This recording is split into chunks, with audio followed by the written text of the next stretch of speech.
I guess we're back live, folks, and we do have rural Vermont with us.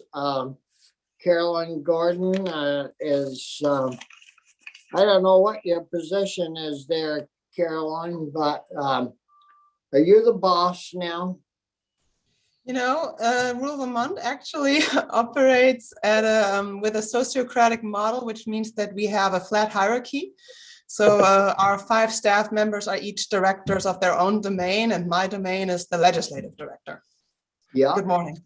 Well, maybe Caroline, you could introduce the other members that are with you today. Absolutely. Pleasure to do so. With us today is our legislative intern, Elena Roick, UVM student, graduate student, and Graham Rufner, our policy director. Yeah, welcome. And I think we'll kick it off with Graham today, just presenting our policy priorities for this session. Yeah, that would work for us. Good morning. Good to see you again, Graham. We talked a little bit this morning in regards to our S88 bill, and so that that's shaping up pretty well, and hopefully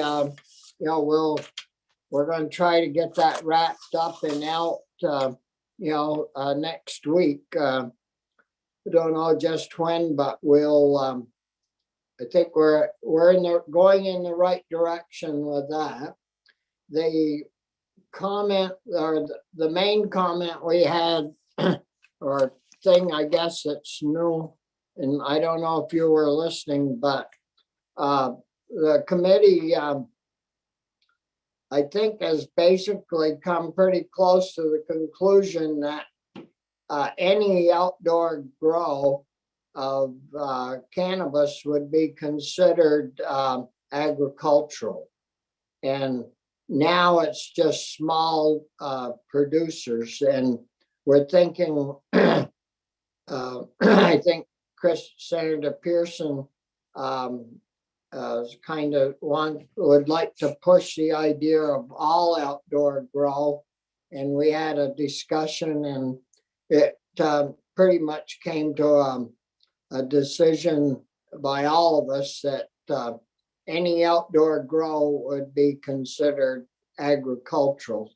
I think that's about where we are on S188. But anyways, welcome again, and if you would like to give us top priorities and your priority list for rural Vermont, we'd appreciate it.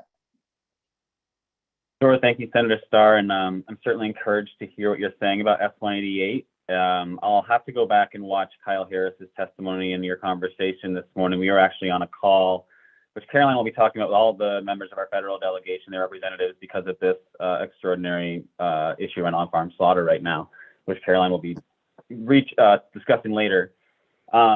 So what I'm going to do is, give you a little overview of some of the issues we're looking at this year, and I'm not going to get into the details as much, but I also want to give you a little overview about who we are, just to remind you, and because we've also updated our mission and vision and have a new strategic plan, et cetera. So a little step back first here, and just reminding you folks of who we are. So again, we're Rural Vermont. We're a nonprofit organization. We've been around since 1985.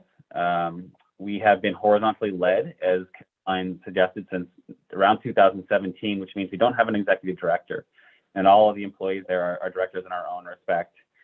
Our new mission is that Rural Vermont organizes, educates, and advocates in collaboration with local and global movements to strengthen the social, ecological, and economic health of the agrarian communities that connect us all. And our new vision is that Rural Vermont envisions a just and equitable world rooted in reverence for the earth and dignity for all. This abundant and generous way of life celebrates our diversity, our interdependence, in which communities of microorganisms, animals, plants, and humans tend one another and nurture generations to come. So what do we do? As many of you know, and I'm sorry if this is a bit of a repeat, but I just really want to make sure you all are reminded a little bit of sort of why we do the work we do and what we do. We work with all types of farmers, homesteaders, community members to assist them in organizing solutions to the challenges they are facing and opportunities they see. As you maybe heard a little in that new mission and vision statement, we certainly see issues that are maybe not traditionally understood as explicitly agricultural, be very much agricultural, whether that's healthcare or childcare or housing. These are all issues which have great impact on our communities.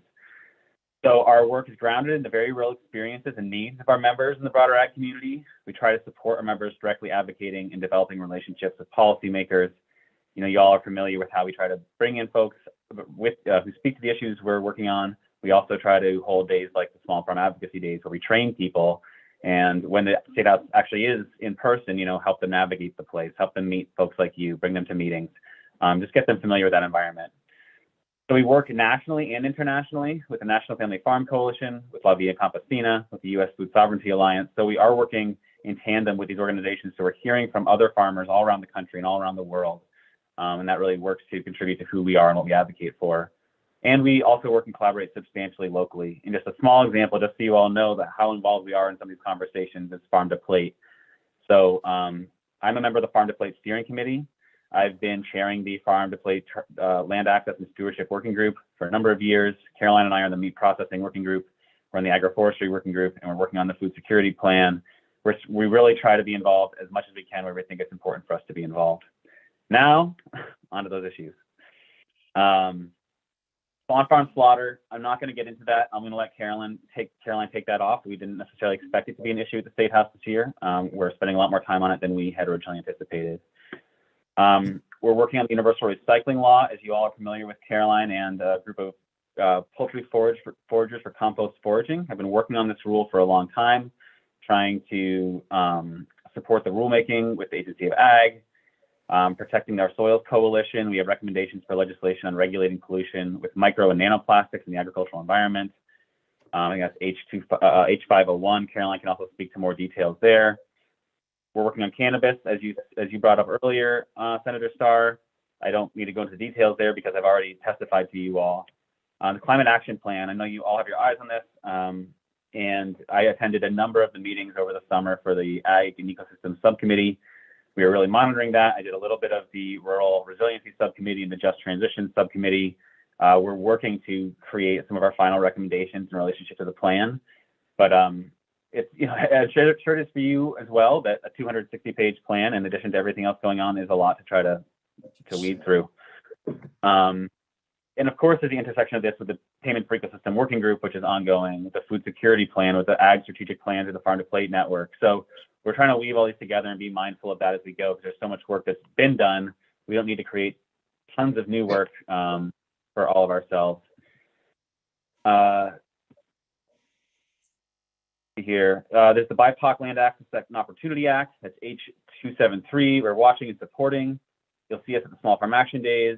There is a piece of legislation around healthcare, H276, which we would love to see more support on. It's still on the wall, and we're working with a coalition, or a loose coalition, I should say, of organizations to really try to move that forward.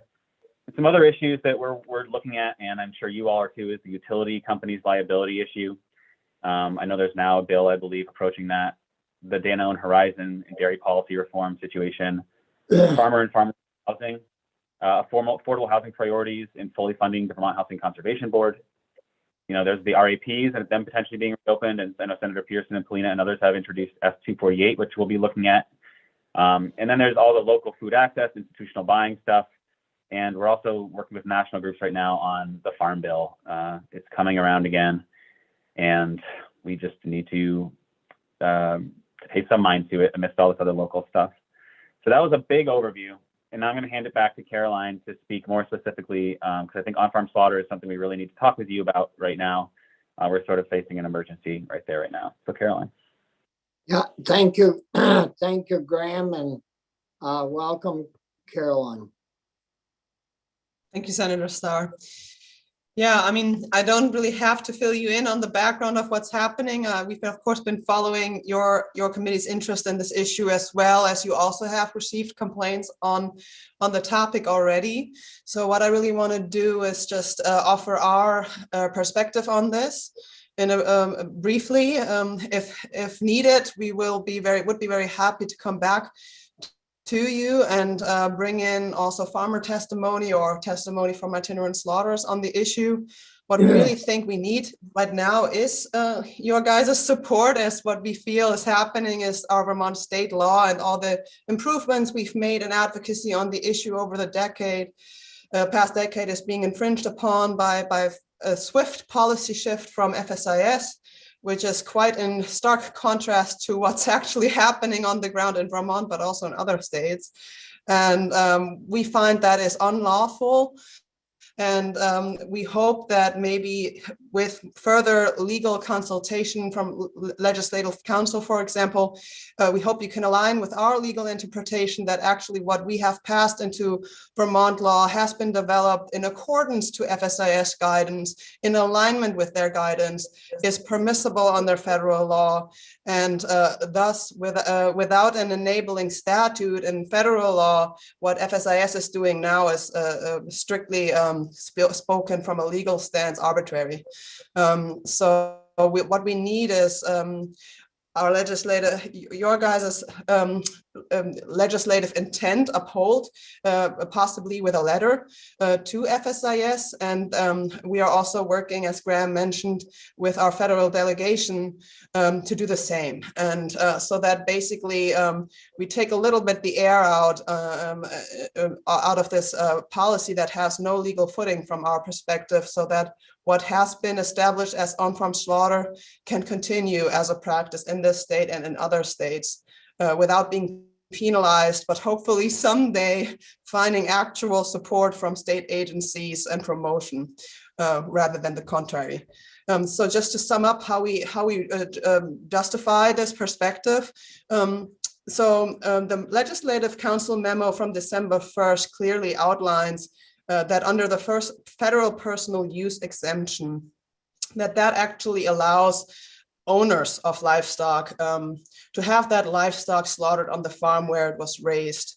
And that federal provision is really just one paragraph. It doesn't include any other paragraphs that are restricting that allowance or that concept of ownership that gives access to this privilege of having livestock slaughtered on farm where it was raised. And neither the federal, but also not the Vermont law, include an enabling provision to administer the limitations that we've been receiving. And those limits would have to address a limit of the contract of ownership or other associated contracts. So there's nothing in statute about that. Consequently, owners are legally allowed to and have been for decades. I mean, the Federal Meat Inspection Act has been enacted in 1906 to hire farmers as agents to finish raising animals, organize for their slaughter, and also allows for the transport of the carcass to custom butcher shops so that cuts of meat can be delivered to the owners.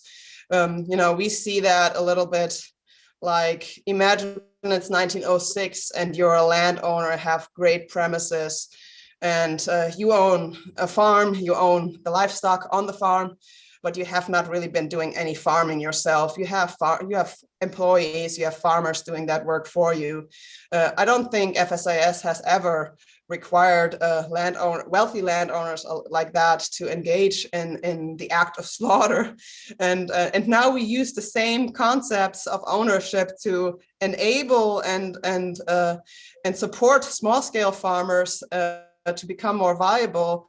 And now we face penalizing repercussions, and we find that is inequitable and would need a enabling provision.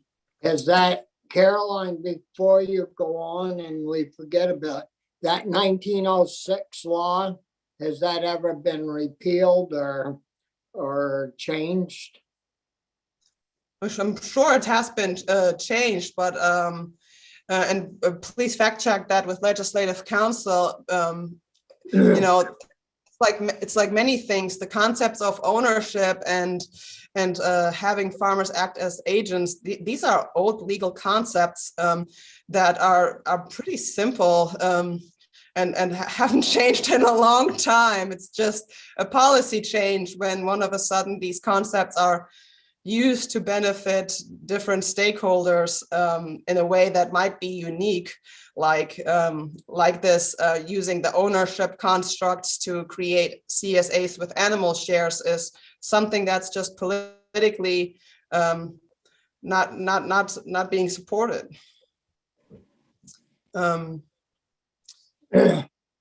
So we find this policy circumvents the Vermont on-farm slaughter law. Last year, our state agency themselves has successfully advocated to repeal the sunset provision because of the continued importance of the practice in the state of Vermont. You all intended with Section 1A and B of Act 47 to support and improve our on-farm slaughter law.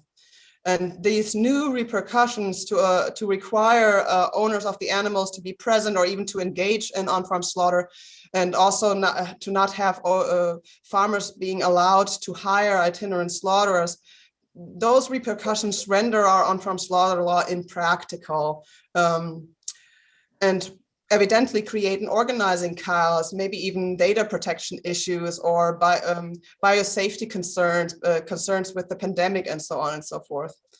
We believe that the longer something is allowed as a practice, the higher the limits towards an agency's discretion must be on restricting that same practice without an enabling statute that is explicit towards such restrictions. Federal and state agencies are supposed to administer, not to make law. It is disheartening to our community's successful grassroots advocacy to advance this issue in state law over the past decade and then being infringed upon, even though the legislation has always occurred in consultation and alignment with FSIS guidance over the years.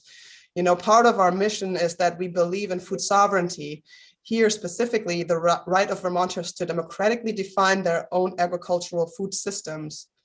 And as I said, the Federal Meat Inspection Act of 1906 likely has privileged landowners over the years to access this meat from livestock.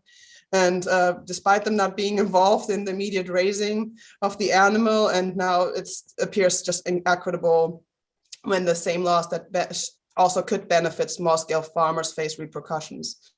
So really the three questions we have is what is permissible under federal use exemption, what is permissible under Vermont state law, and does Vermont law conflict with federal law? And I just want to briefly answer these three questions. As I said, the federal personal use exemption does nothing but allowing owners of livestock to slaughter that livestock without inspection.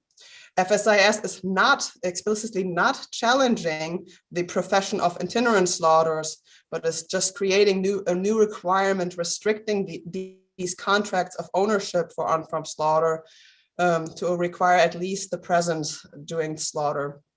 Further, the new interpretation prohibiting owners from hiring farmers as agents in organizing the slaughter have no explicit legal basis, but require legal footing because of the contrary precedent that we have had here in Vermont and in other states for decades. And in Vermont law, same story, Title VI VSA section 3311A shows that there's no requirement for owners of livestock to be present during the on-farm slaughter of their animals. The statute also does not include any specifics about who has to hire itinerant slaughterers or say that it would be illegal for owners to have farmers act as their agent in the process of organizing the slaughter that occurs on the farm. The only thing that the statute specifically does not allow farmers to do is to quote unquote assist in the act of slaughter, and Legislative Counsel already explained that is defined in law, and that specifically only refers to the act of slaughtering or butchering the animal, but not organizing for the slaughter. And then the last question, does the law conflict with the federal exemption? We believe no. Both ownership and acting upon order of someone are both old legal constructs. And there's a legal principle called freedom of contract that says that any contract that is not explicitly forbidden by law must be allowed. So from our perspective, FSIS is lacking legal footing for these new restrictions for these types of contracts. The matter of food safety might be a good reason to restrict practitioners, But even that reason does not alleviate a federal agency from the need to prove a specific and explicit provision of an enabling statute for these new restrictions. And of course, we have heard that FSIS wants actually that owners are engaging in the performance of the slaughter, and I think we can all agree that that rather creates a food safety concern than solving one on top of that. So with that, I hope with some, if this perspective we're offering could like fact check from a legal perspective, then I hope we can rather promptly come to an agreement that we need to uphold legislative intent and speak up against these new restrictions. Well, I don't think you have a problem with any of us upholding what we passed.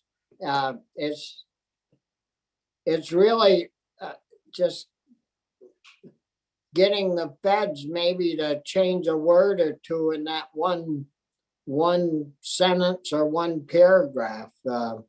But Chris, you had a question? Yeah, Mr. Chair. Thank you, Caroline. I guess I echo the chair.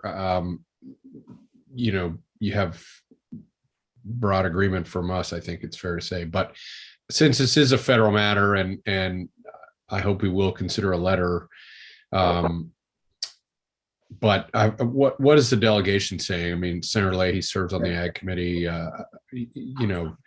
At some level, we're the warm-up act for the people that could really get this done. So what have you done to reach the federal delegation, and what kind of reaction are you getting from them? Yeah, and Graham, please fill in with what I have to share on the meeting we just had. So we've been meeting with Senator Leahy's office and Senator Sanders' office, and the delegates we've spoke to said, we ourselves get it. We are engaging in these practices ourselves. We know what it's about. We know why it's important. And we, yes, we will need to fact check some things and find out more information. They really wanted to see evidence of this new swift policy shift of FSIS. And I've heard in a different, I think it was in House Ag yesterday, that Agency of Agriculture doesn't even have this policy shift in writing from FSIS. I think this must have been like a phone call or something. So I think from the federal delegation perspective, it's not even real until it's in writing. So we're trying to get that evidence to them. And but then I think they appear to be in alignment with our perspective and supportive in general, but we will have to have a follow-up conversation once they have really gathered all the facts they need to finalize their. See, Brian, did you have something? Yeah, I guess I'm just curious, Mr. Chair. In what manner has the FSIS let this be known? Is it a phone call to a particular farmer, or a letter to your group, or I'm unclear as to how we've become aware of the change in policy on their behalf?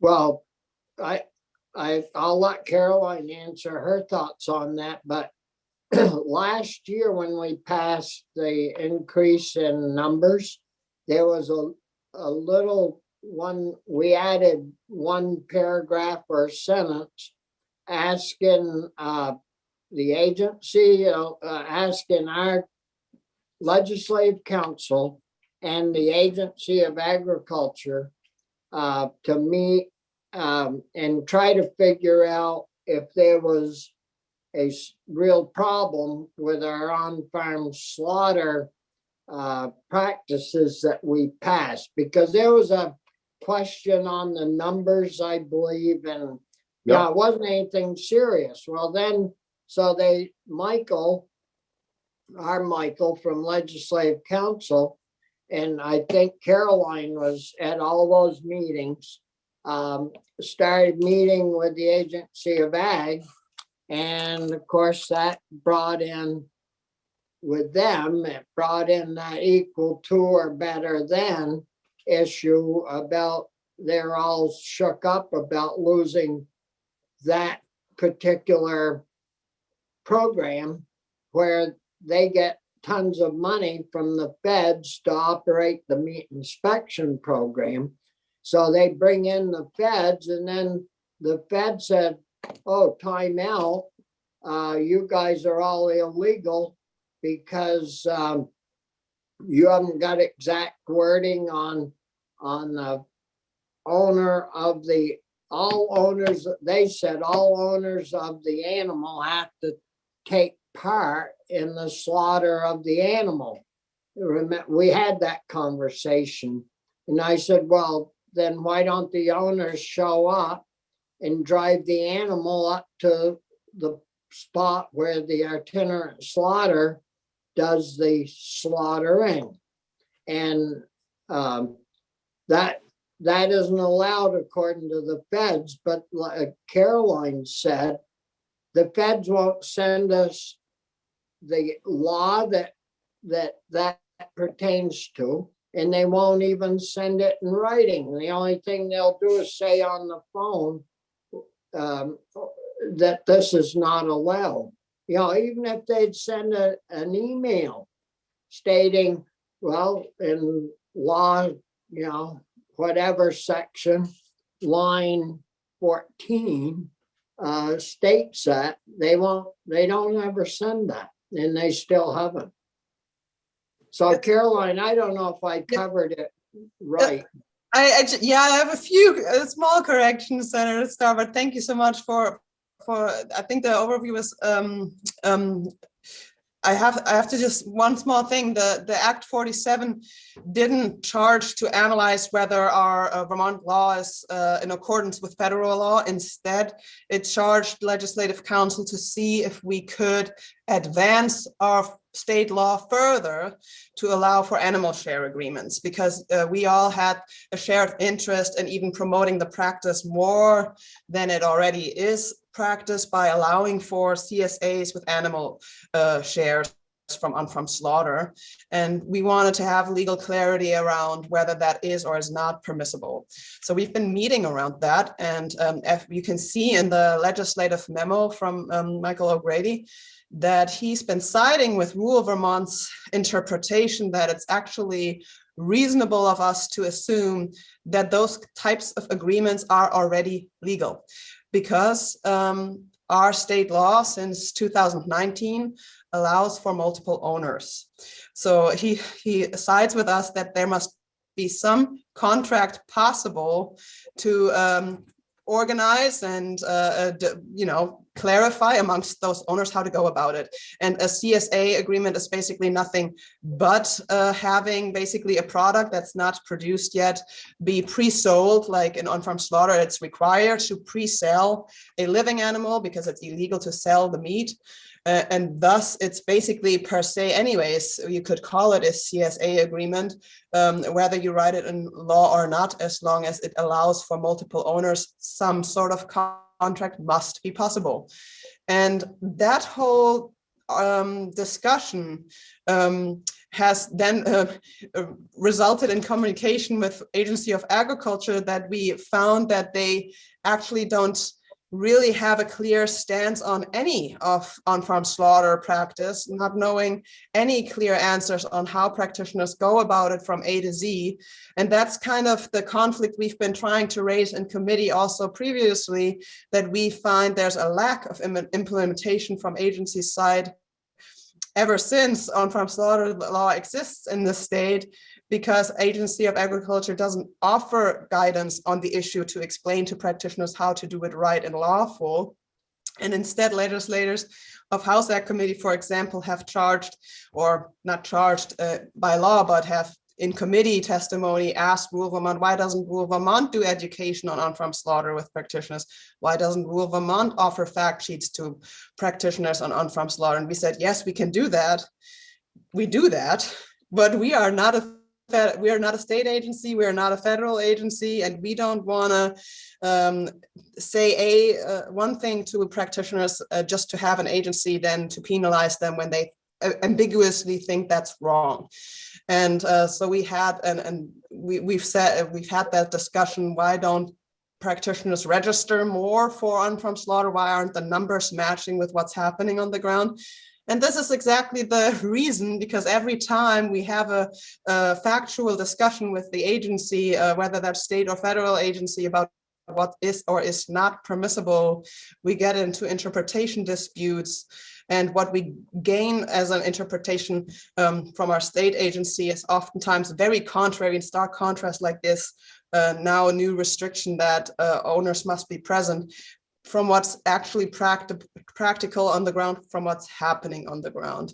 And so instead of, in consequence of Act 47, to advance on-farm slaughter, instead, Agency of Agriculture has used the chance to gain ground with FSIS and really try to understand how it should be done right.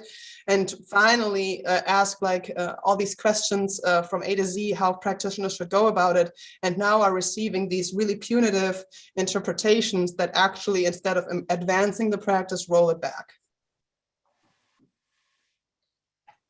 Has any of your members received correspondence from the agency in regards that they're doing things wrong and they must stop?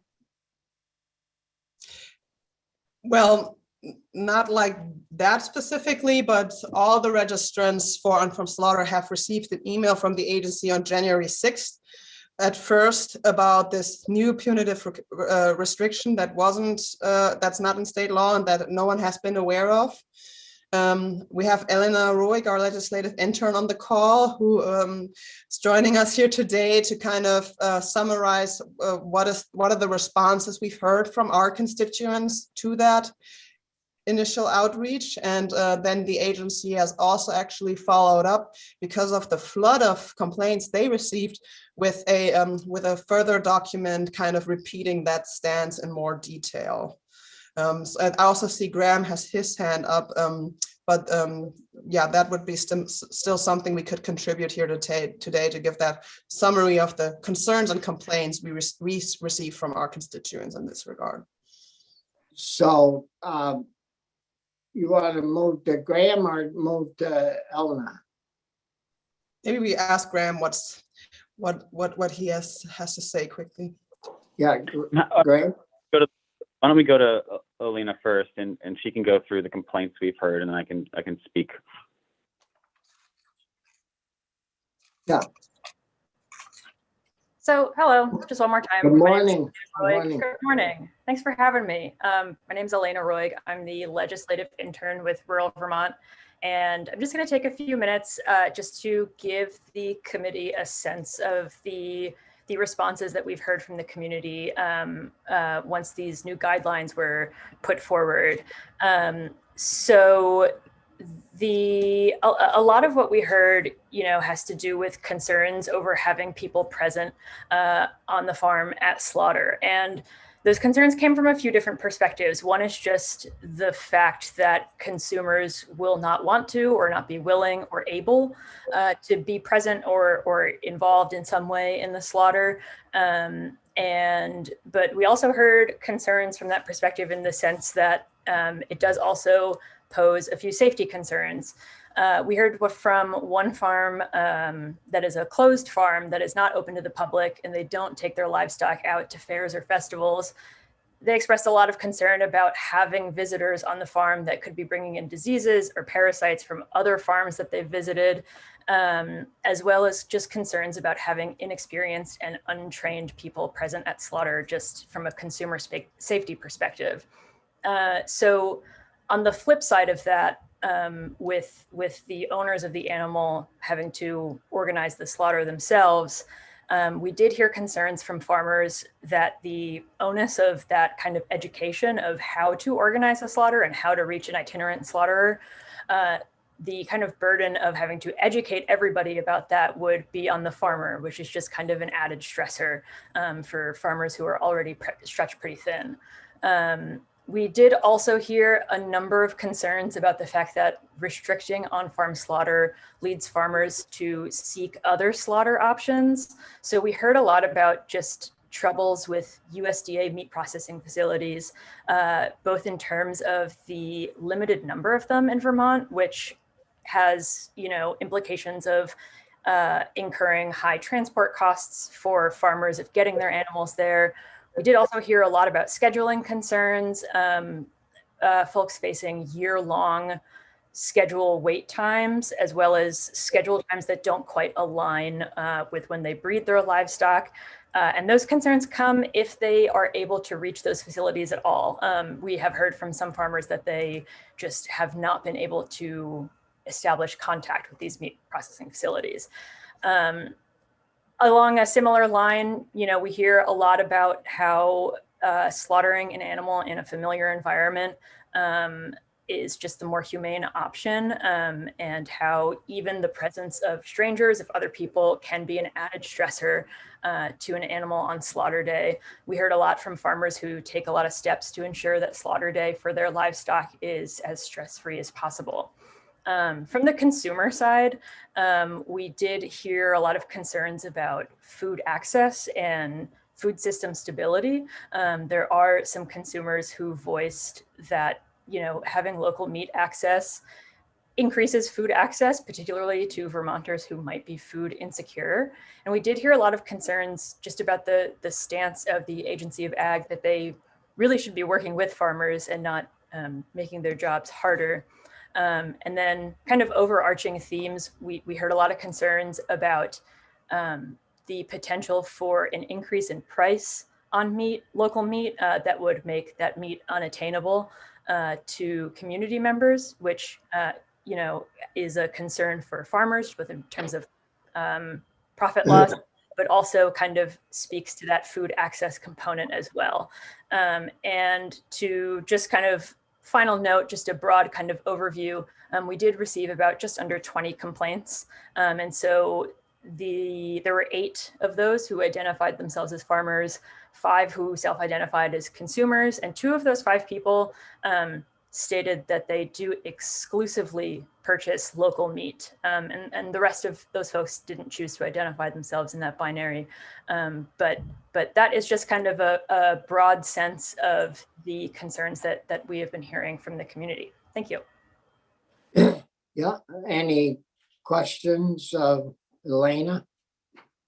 No, we'll move on to Graham. Thanks, Elena, and thanks, Senator Starr. Yeah, I just wanted to follow up and just, I guess, remind the committee a little bit of how this conversation has gone over the years. In 2012, I actually got in trouble with the state for on-farm slaughter. I was fined by the Agency of Agriculture. That's actually how I got involved with rural Vermont, and I've been pretty excited to see the progress we've made over 10 years in the state level. Thanks to farmers, thanks to on-farm slaughter, thanks to rural Vermont, thanks to all of you legislators and senators who supported us in that effort.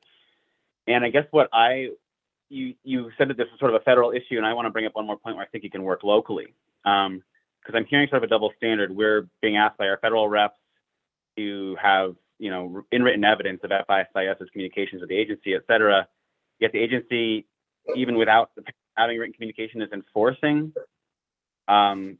dictates from the federal agency. So I would suggest that we could ask the agency to cease and desist their actions until they can present written evidence and a legal argument in support of the interpretation they're making. They are a state agency, and they are behaving in a way which is absolutely against the interests of state law, against our interpretation of federal law, and without currently any evidence supporting their actions. Another issue with them is not only is there this one issue around particular interpretation that they went to in the fall around the O'Grady conversation. They came into testimony yesterday and issued a number of new interpretations of the law that run contrary to how the law has been interpreted. When they issued their webinar in the spring, they issued a number of new interpretations of the law, contrary to how it was the intent in the interpretation. This agency is actively working not in the interest of this law. We can't trust them to support it.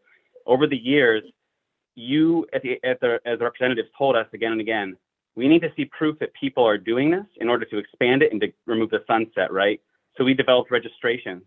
We as an organization even went out on a limb, despite our misgivings, and said, people, you should register with the agency. They said they wouldn't do surprise inspections, yet they came to you yesterday and said they could do surprise inspections. So we've been working to try to get people to sign up. We've been working to build trust. We've been working to educate people. get people to register. And here the agency is threatening surprise inspections, taking advantage of this and using it against these people and threatening to use it against them without any written evidence of the law they're saying they're supporting. So I would suggest that, one, we're just not going to, we can't advocate for support for registration if the agency is going to behave like this. And I don't think that, I would just suggest the legislature cannot use that argument anymore about whether or not to support this law based on registration. People cannot trust this agency around this issue. And unless they provide evidence that they can be trusted, they can't provide guidance, written guidance on this basic practice. So my opinion here is that there's more room for you all to act in relationship to the agency as well. They're going sort of rogue here.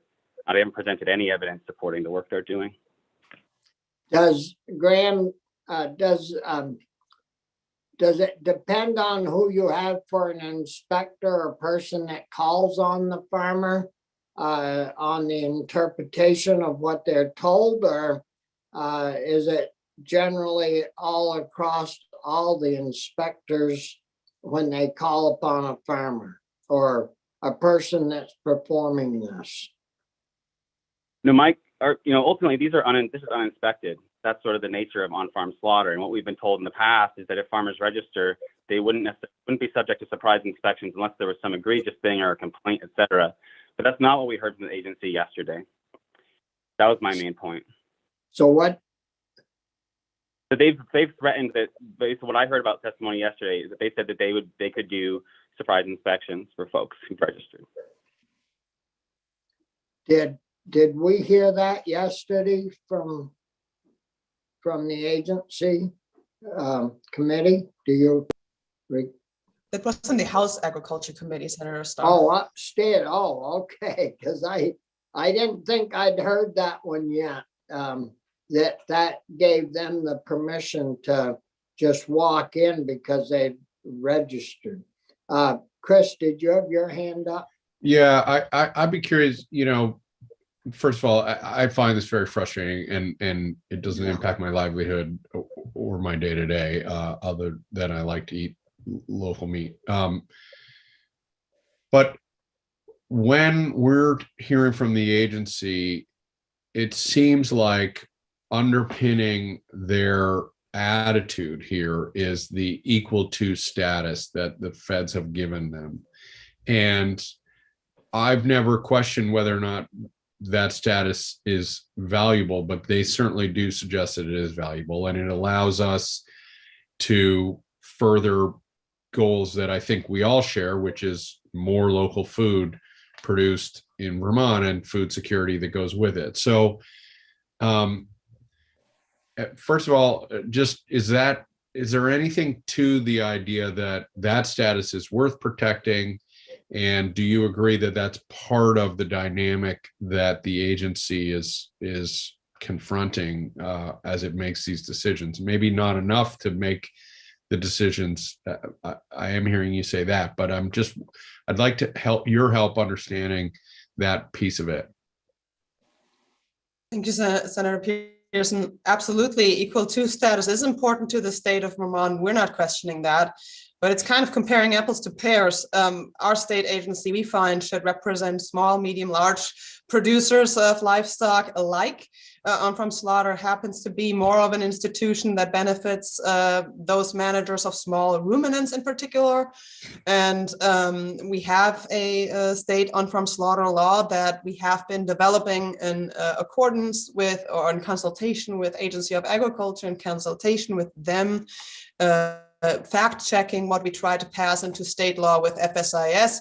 So we find there's a due diligence of Agency of Agriculture in the state of Vermont to represent that law in facing threats of FSIS and kind of, as Graham said, gathering evidence of FSIS for their penalizing interpretations, for their swift policy changes that kind of ruin precedent that has been established on this practice over the years. And and also having any state law that is passed by you guys be implemented with promotion and support of practitioners, and not just you know, I don't think I don't think I'm too harsh when I say it feels to us like we're doing advocacy. We pass law, with your support, we pass law, and then it's just being ignored in a way. And what kind of encouragement is this for any activist, for anyone who wants to engage in policy making, when that's the kind of way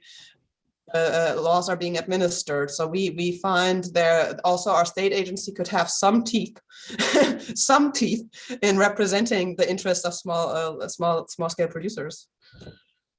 I would just also, one thing I would remind the committee of is, for years, the Vermont Agency of Agriculture said to the committees here in response to rural Vermont's advocacy to increase provide for the allowance of shares, like multiple people owning a single animal live. The agency said multiple times that the feds told them that wasn't legal. And then in 2019, when I believe House Ag finally asked them to show that in writing, it turned out what they were saying just wasn't true. So I really encourage you to seek what they have in writing. And then I think they should, like Caroline said, they need to defend, they need to seek an understanding of the federal law for themselves and for the state of Vermont. And then if we can see from our perspective whether or not that FSIS is correct in the interpretation, if indeed FSIS is actually talking to the agency in the way they say they are. But that's the agency's job. It should be to defend the Vermont law, et cetera. And of course, the equal to status is important, but what we're saying is here, it's not really clear whether the equal to status is being threatened, how it's being threatened, and there's not enough information being provided for us to actually defend ourselves. And the agency is really not taking it upon themselves to do any of that.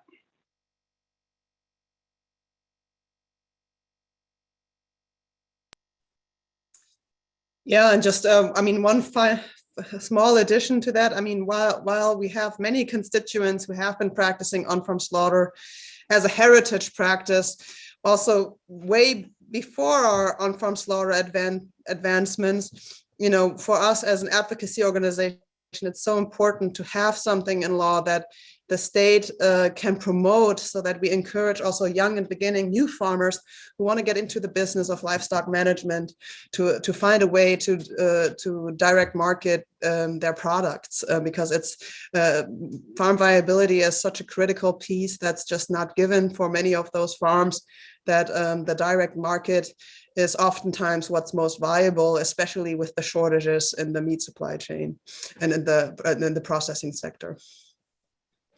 Committee, tell me if I'm wrong, but I think yesterday or the day before when we talked about this, I thought I asked the agency the very question, what gives you the right to go on a farm when there's a little slaughter operation going on?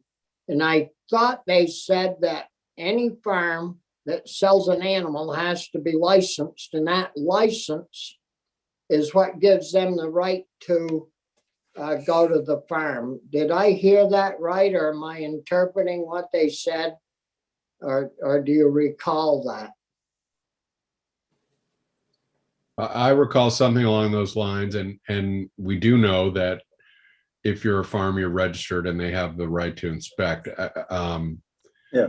You know, the correlation between the activity and the inspection could be more than a little convenient. And I hear that very clearly from both of you, but that's my memory, something like that, Mr. Chair. Yeah, So I agree. it isn't the small farm slaughter or that they're getting there to harass people. It's through the registration or the license that they have to get to be a farmer. Maybe we could repeal that part, and then they wouldn't have any business coming snooping around anyways. That would be consequent because, of course, with the policy as it stands now, as Graham reiterated, no farmer has an incentive at this point to register for on-farm slaughter. It seems to be the more practical way to just not register and to do business as usual, as what's really being proclaimed has A, no legal footing, and B, is so impractical that it just doesn't seem to make sense for anyone. And which is also kind of a legal concern of ours. We find policy has to be something that has to be practical. A policy that's not practical within itself in a way, is unlawful from our perspective. And I would just follow up to that. Go ahead, We're not arguing against regulation, and we're not arguing against the ability for a regulating agency to be able to inspect a farm in the event that something is going wrong there. As Senator Pearson suggested, we've worked over the years with them around this idea of registration with the assurance they wouldn't use those registrations in a potentially punitive way by systemically sort of doing these surprise inspections. Rather, that anything like that would be complaint-based, it would be research, and of course, that they'd start working with the farmer from an education first, right? Not a punishment first perspective, right? They keep saying that. We just saw an alternative thing happen in the raw milk world, which we can talk about another time. But that's what they've said. And what we heard in House Ag, I think, is that they directly sort of sent out all these emails to all these people who've registered, telling about these new ways of interpreting the law, et cetera. And then they come into House Ag and say, well, we can come in and surprise inspect, and didn't, it's just that's sort of a different way of talking about inspection and how inspection happens and what it's in relationship to, as opposed to, this felt like it was very much targeting and saying, we can do this, we can come onto your farm and we might just do that. So, you better comply with what we're saying here. Brian, did you have a comment? Yes, thank you, Mr. Chair. I'm wondering whether you got any direction from the federal folks when you met with them yesterday. Are they, you said you met with Senator Sanders and Senator Leahy's offices. I don't know whether the actual senator was there, or just their office, but did they offer you any sort of guidance or hope here? You met this morning, right, Caroline? This morning, yeah. Oh, this morning. Okay. Yeah, so as I said, they were very empathetic to the case we've made, and said that what they still need before they can, engage with us and developing strategies for next step is kind of that fact check, is also what you've been requesting, an actual written document from FSIS approving this change of policy, and just some internal conversations to then propose with us how to go about it next. But from what I can just take the temperature of how the meeting went this morning, that they were quite positive towards us and what we had to share. But I should think that they could acquire that much easier than anyone else, being a federal representative or senator. They could write to USDA, ask the meat inspection person in charge for clarification, and ask for that, and they would probably get it within a month. If you guys did this, you'd probably be 2 years. And if we did it, we'd probably be a year before we'd ever get a response. But those people that do their budgets, and I should think Leahy's office would get a response real quick. And I would hope that they would take part in helping clarifying, making the feds clarify their language, because they're, as we said several times already this winter, working on this issue. Where is it in writing? Show us in writing. And no one has come forth with anything in writing. Well, they said, well, to heck with what they said. Who's they? We want something on the letterhead of the Fed stating due to section such and such in law, we have come to the determination that what you're doing in Vermont is illegal because of this, and spell it out, but. Yeah, I think you hit the nail there, Senator. I think you hit the nail on the head. It's funny because our conversations in the committee here, it's sort of like, well, this is a federal issue. This, we got to pick up feds. And from the conversation with them, they're like, well, this sounds like a state issue. Unless you have something from FSIS that clearly communicates what they're saying. You know what I mean? Because they don't have any evidence it's federal until they see it. And you don't have any evidence that it's too. So it's a tough place for us to make progress with the agency just beginning to implement things without any evidence, justifying the implementation. And us so being left maybe we should do a letter to the federal slaughter people stating that we're going to continue the operation of our practices as so stated in Vermont law, unless we receive written responses from you why we're illegal. I mean, I don't know if the committee, that's just coming off the top of my head, but we need to assure our Vermont farmers and growers that what they're doing is legal until we can show them something in writing that what they're doing is illegal, as far as I'm concerned. That makes a lot of sense, Senator Starr. Yeah, I agree. I think that would be a good idea. So, I bet we've spent more hours on this than any other issue, trying to help our consumers as well as our farmers have a wholesome Vermont grown product. And what a heck of a time everybody from our own agency up through seems to be giving us. Have we ever had anyone get sick from Vermont grown beef or meat? Do you know of? I would assume people would start getting sick when laypersons engage in the performance of slaughter on farms. Wow. And what about the humane practice of that? An itinerant slaughterer knows how to beef an animal, and yeah. I don't know anything. Questions or go ahead, Graham.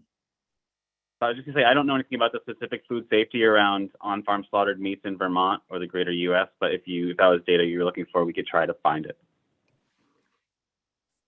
We haven't received one complaint at all. Years ago, and what got all this going, remember in Burlington, somebody was buying a goat or goats and slaughtering them or sheep on the front lawn. We certainly got some phone calls on that deal. But I haven't had, one person complain in my district about on-farm slaughter, and it's gone very well. Committee, any other questions for Caroline? And what we'll do is, I don't know if we have Michael scheduled for tomorrow, but what we'll talk with him in regards to doing a letter to the Agency of Ag in regards, and maybe CC a copy of it to the feds, that of our intent to allow the practice to continue and will continue under state law, and tell we have written confirmation from the feds that we're doing something wrong.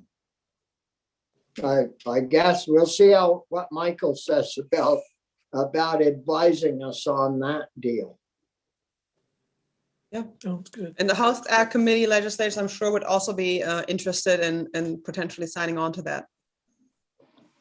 they were good, when you, how did that We haven't had a chance conversation to go? testify with them yet, but they're also very concerned about this issue. So I wouldn't be surprised if there would be support. I know that there's some supporters in the committee, but I wouldn't be surprised if the entire committee could sign on to that too.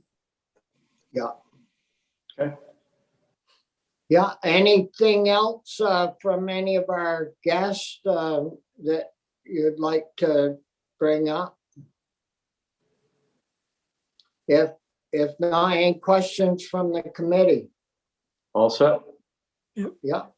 Well, thank you all very much. Nice meeting you, Elena, and we'll move forward with, try to move forward with, and try to protect our small industry of on-farm slaughter. Thank you so much. Thank you all. Yeah, thank Thank you. you. Committee, is there anything else that any of you would like to bring up at this time before we adjourn for the morning or the day? Nope. No, No.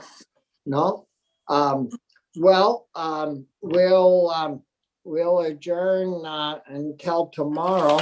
And so that was a good discussion, but I don't know why. Are we off, Linda? No,